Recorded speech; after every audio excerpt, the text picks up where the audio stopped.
What's up guys, Asian here again with another PTS video, and today we're going to be re-examining the sustain comparisons between the different races. We're doing this mainly because some of the races had their passives change, and also because someone pointed out that I did make a mistake in the previous video, so this is just to correct that mistake. It was made with the Bretons. I was using the wrong number when comparing the Bretons. I should not have been taking into consideration things like the light armor passive or the worm, because that is the same across all the different races. So I just took those out, and so these numbers should be accurate as of PTS patch 4.3.3. So this includes the Imperial changes, where they now get 333 Magicka or stamina every 5 seconds. It is reflecting the Argonian potion passive now, because some people were interested in that. It's updated with the new Khajiit passive, and while the Altmer do not have their Magicka regain passive, I did decide to calculate it anyways in case they did decide to change it in the future. So let's go ahead and get started here. First, we're going to be starting off on the left hand side of the screen, which is our Magicka DPS comparison. So just again up here, just to show you that with the Breton passive, we are taking a look at 7% of our original cost is the Magicka saved per second. And so with the Altmer, currently they do not get Magicka back. They get their lowest resources back, which in this instance is going to be stamina for Magicka DPS. However, if they do decide to change it back so it restores Magicka, but they keep the number the same, then here is what it would be if it restored Magicka. So it was upgraded from 525 to 645, and it restores resources every 6 seconds, which is equal to 104.17 Magicka saved per second. Now, just like our previous video, what we do is we take that number and then we set that equal to 7% of the original cost, so in this case 0.07 times the original cost, and then to find the original cost we would just divide by that 0.07 and we get our cost per second, in which case if you are higher than this, then Breton is doing better. If it's lower than this, then Bretons are doing worse. So in this particular instance with the Altmer, again, this is just a hypothetical in case they do decide to make this return your highest resource stat again. Bretons will win out if you are using more than 1488 Magicka per second on an Altmer. So Bretons are winning out against the Altmer in most scenarios, and in fact I can't really think of many scenarios where you would not actually be using that much Magicka in a one given second, considering that things like Elemental Weapon, Force Pulse, those cost around 2200 Magicka each cast. So if you're casting that about 1 per second, then clearly you are beating out the Altmer here. Next we have the Khajiit. So they have 85 additional Magicka regen now, and that is affected by our passive. So we have 1 plus the 15% from let's say Arcanist. It could drop this down to 14% if you'd like, 20% from Major Intellect, 10% from Minor Intellect. We have 10% from being a vampire. We have 20% from our light armor passives, and then we have 4% from Magicka control, that we are assuming that we do have inner light on the front bar and we have shooting star on the front bar. This might not always be the case, so this 0.04 might not necessarily always be there, and that gives us 85 times 1.79. that gives us our combat regen, which is regen every 2 seconds. So in order to get a Magicka return every 1 second, we would basically take that number and divide by 2. So we do 85 times 1.79 divide by 2 and we get 76.07, and then we divide that number by 0.07 and we get 1086.71. so if you are using more than this amount of Magicka in a given second, then Bretons are winning over the Khajiits. This is to be expected. The Khajiit regen is not all that great. It's only 85 every 2 seconds or so, so this is kind of to be expected that the Bretons are doing much better than the Khajiits. Now moving on to the Argonian. So the Argonian potion passive restores 4000 Magicka, health, and stamina with every potion you drink. So if you're drinking like a spell power potion, that's going to be the exact same amount of base Magicka restored, so we're only looking at the additional 4000 that you are getting from that potion passive. Potions have a cooldown of 45 seconds. Now if you are a DPS, you will not be running infused potion cooldown glyphs, because that is too much of a sacrifice. You're giving up too much spell damage, because you're basically giving up 3 spell damage enchants. So we're just sticking with the 45-second base potion cooldown. So 4000 Magicka every 45 seconds is a 88.89 Magicka per second.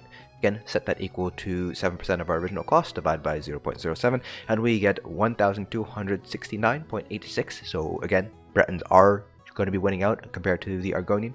Interestingly enough, the Khajiits, in terms of just sustain, this is just talking about sustain, not necessarily damage output, the Argonians do have better sustain than the Khajiits. So just with that potion passive right there. So that's a little bit interesting, but Khajiits are still going to be better than Argonians just for pure damage, because Khajiits do have that now 10% additional crit damage compared to the Argonians, which don't really have anything there at all.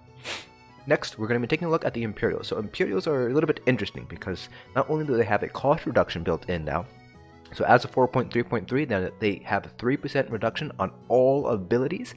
So that basically more or less means that they have a built-in sort of a little bit weaker Alteration Mastery in one of their racial passives, so pretty awesome there.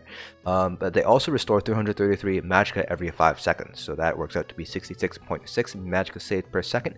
However, we do not divide this by 0.07 because we had that 3% additional cost reduction on the Imperials now. So basically what we do is take that 7%, subtract that 3% out, that gives us 4% difference.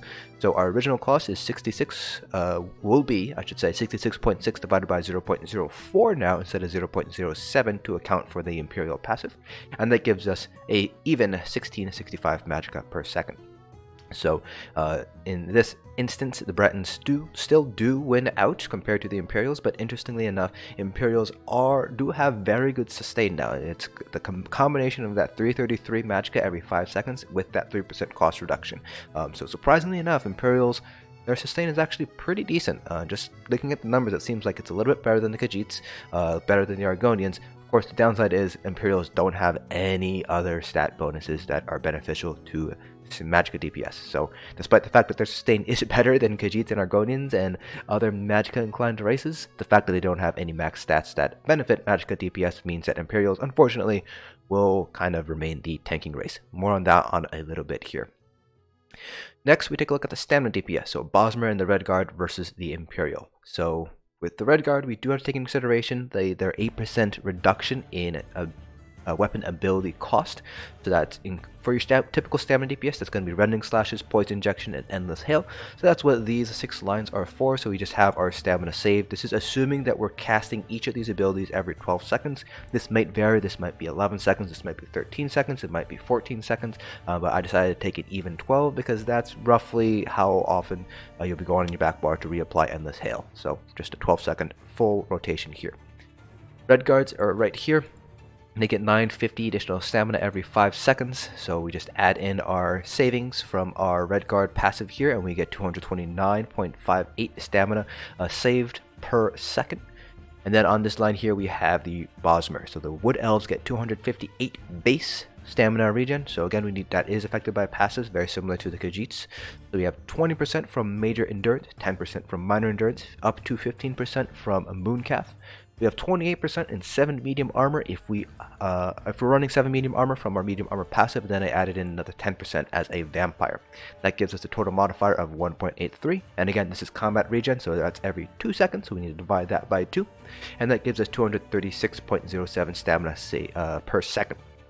Now, if we want to take this value and compare it to the Imperials, we do need to subtract out that 66.6 stamina per second that Imperials get, and then we divide that by the 0.03% cost reduction that Imperials do have. So right off the bat, right now, if we are a vampire, then the Wood Elves do have better sustain than the Redguards. If we're not a vampire, it's actually very, very close. I believe the Redguards do win out if we're not a vampire as a Bosmer. And if we take a look at the Imperials, the cost per second that in which point Imperials are doing better than Bosmer and the Redguard is very, very high. That's just because that the Bosmer and the Redguard have very, very high stamina return per second, as well as the relatively smaller, compared to at least to the Bretons, cost reduction built in. So specifically for Redguards, if you want Imperials to win out, you need to be using 5,432 stamina per second. Pretty much never going to happen. And then for the Wood Elves, we have 5649 stamina per second if you want Imperials to win out. So you have to do more than that in a given second. Again, not going to happen for stamina DPS. So that is basically how sustain looks for the different classes. Now I do want to take this moment now to talk a little bit more about the Imperial passive change. So now it is a 3% cost reduction to all abilities. For those of you who are familiar with how Alteration Mastery works, basically anything that's considered an ability, that's coded as an ability in the game, will be affected by the 3% cost reductions. That includes ultimates, that includes blocking, that includes roll dodging, that includes all of your Magicka and stamina abilities. So again, this basically acts like a slightly weaker version of Alteration Mastery, just built into the Imperial passive. That does mean that Imperials are actually looking not that bad for tanking. So for those of you guys who are Imperial tanks, this is actually, I would consider this a small buff to you guys. Nords are still at this point considered to be stronger just because of the additional resistances and the ultimate generation, but to give you some context here, Imperials, because that 3% does affect ultimates, your Warhorn base cost is 250. So if you take away 3% of that, your new Warhorn cost is 242 as an Imperial. Now, if we decide to run something like Argonian Dragon Guard, cost reduction is additive. So, Argonian Dragon Guard is 15% cost reduction, Imperial is 3% cost reduction, which means we get a total of 18% cost reduction from the Imperial passive. So, what does that mean? 250, we want to take away that additional 18%. So, if I'm doing my mental math correctly, that does mean that our Imperial passive, our Warhorn I should say, will cost, I believe it's 205 ultimate now. And if we're an Imperial Sork tank, so now we have that 15% wearing Argonian Dragon Guard with another 15%, so that's 30%, add the additional 3, that's 33% cost reduction on your Warhorn, which means that a 250 cost ultimate will now cost, again, if I'm doing my mental math correctly here, it should cost, I believe it's about 173 ultimate. It might be a little bit off there, but that is pretty cheap in terms of Warhorn. So if you want, you can make your Sork healer run Dragon on her weapons and just have them belt out Warhorns. Probably, I believe that would be every 30 seconds or so, something like that. If you're able to get full, the full ultimate regen going. It might be a little bit more than that, it might be closer to 40 seconds, but that is basically how the Imperial passive looks. The Imperial passive does look like it is pretty beneficial for Magicka DPS. Again, of course, Imperials, their stat bonuses are not very well suited for Magicka DPS, but if you want to do an Imperial, then your sustain is really nice. For stamina DPS, not that great. You still have a very high cost per second if you want Imperials to win out, but that doesn't mean that Imperials do not have some additional sustain there. The 3% cost reduction is still pretty nice sustain, especially when you add in that 66.6 additional stamina per second there. So that's still pretty nice, but compared to Bosmer and Redguard, it just doesn't compare at all. And then if you are a support role as an Imperial, you do have that 3% cost reduction affecting your ultimates as well. So if you're a tank running Argonian Dragon Guard, particularly if you're a Sork tank or a Sork healer, it might be beneficial to be an Imperial. I'm not going to say that Imperials are going to be the best race for those support roles. Tanks, you're still looking at being Nords. Healers, you're still looking at being either Argonians or Bretons. But Imperials do make for a nice potential alternative option for those of you guys who don't necessarily want to play as a Nord tank or a Argonian healer.